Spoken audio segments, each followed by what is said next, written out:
What if I told you that one dumpling traveled thousands of kilometers, changing shapes, sizes, and flavors, while bringing people together across entire continents? Today, we're making Manti. These juicy steamed dumplings date back as early as 13th century, during the time of the Mongol Empire. As nomadic groups moved across Central Asia, they needed food that was compact, filling, and easy to cook. And Manti became exactly that. Some historians even connect Manti to early Chinese dumplings like Mantao or Mantu, meaning this dish may be one of the oldest culinary travelers in history. Today, you'll find Manti in Kazakhstan, Uzbekistan, Turkey, Kyrgyzstan, and many more places, each with its own unique twist. So here's a fun question. Where have you tried Manti? And how was it served? Drop it in the comments. Let's explore the different styles together. And now, let's bring this story into the kitchen. Today's filling is simple, but powerful. Lamb, pumpkin, onions, cumin, salt and pepper. Flour, salt, vinegar, and water. We start with the dough. Mix flour,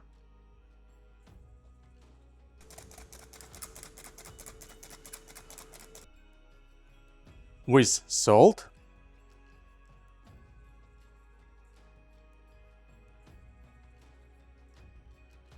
water,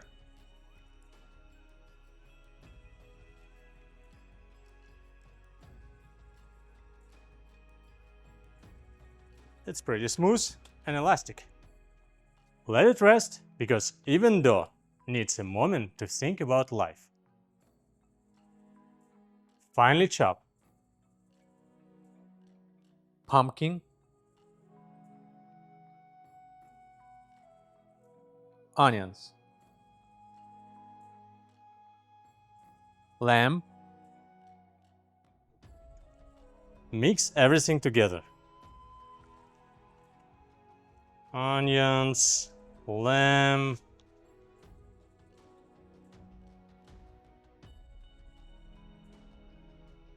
season with salt and cumin. And just like that, simple ingredients, but full of flavor. And while this comes together, let's go back to the story. Manti spread across regions through trade routes like the Silk Road, evolving into every culture it touched.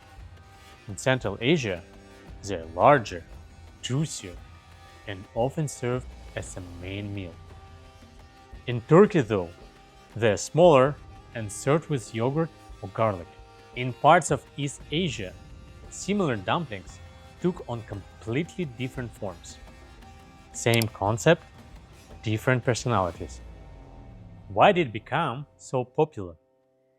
Because it's filling, adaptable, perfect for sharing, and easy to make in large quantities.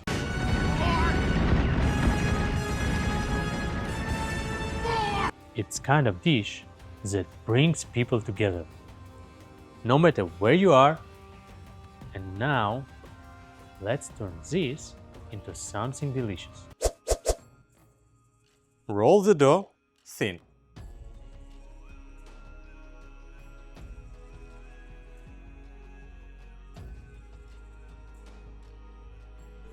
Add filling to the center.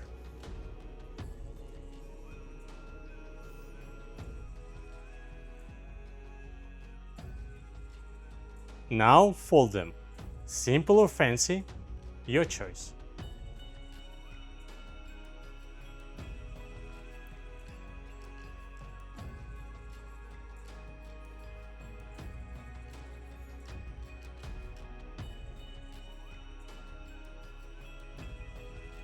Seal them tightly.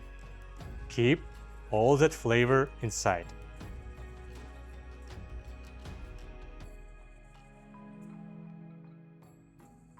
And while they cook, making Manti is often a shared experience.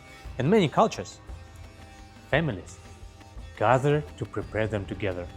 Everyone helps, rolling, peeling, and folding.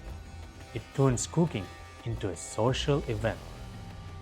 In some traditions, attention to detail matters a lot. For example, in Turkey, smaller Manti are often seen as a sign of skill and care. In Central Asia, they're bigger, heartier, designed to satisfy after a long day. Different styles, same idea. Good food shared with others. And traditionally, they're cooked in stuffed steamers, served fresh and hot, and rarely eaten alone, which makes sense because this is the kind of food you want to share. Serve with sour cream, optionally garlic, herbs, or chili oil. Let's try it. Still hot.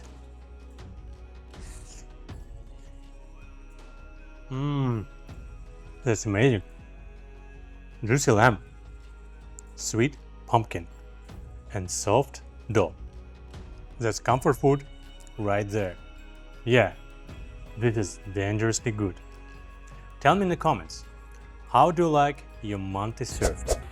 Next time on High Story Cooking Classes, we're making a dessert that was inspired by another dessert, which in the meantime was inspired by a ballerina.